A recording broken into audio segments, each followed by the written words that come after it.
দেখবেন বাবাদের জামা কাপড় সব সময় মায়েদের শাড়ি থেকে কম দামি হয়। বাবাদের ওয়ার্ডরোব ভর্তি জামা কাপড় থাকে না। বাবারা একটা ঘড়ি বৃদ্ধ না হওয়া পর্যন্ত হাতি থাকে।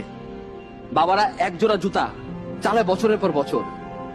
বাবারা কম দামি মোবাইলটা একেবারে নষ্ট না হইলে ফেলে দেয় না। বাবারা রোদ বৃষ্টি মাথায় নিয়ে সঞ্চয় করে। বাবারা সব থেকে সস্তা হোটেলে খায়। নিজের জন্য সব থেকে কৃপণ বাবাটা তার স্ত্রী সন্তানের জন্য সব থেকে বেশি ব্যয় হিসাবী।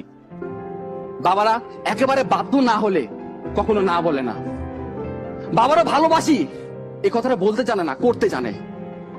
পৃথিবীর সব পুরুষ খারাপ, সব জন্মদাতা খারাপ, কিন্তু একটাও খারাপ বাবা নাই। আমি এই কথাগুলো আমার বাপে যাই কইছিলাম। আমার বাপে ইমোশনাল নাই, ঠাস করে এক থাপড় দিছে। আমি বললাম, বাবা তুই আমার মাল্লা কে? আমার বাপে কইলো, হতচ্ছাড়া তুই কি বিয়ের আগে বাপ হইছস?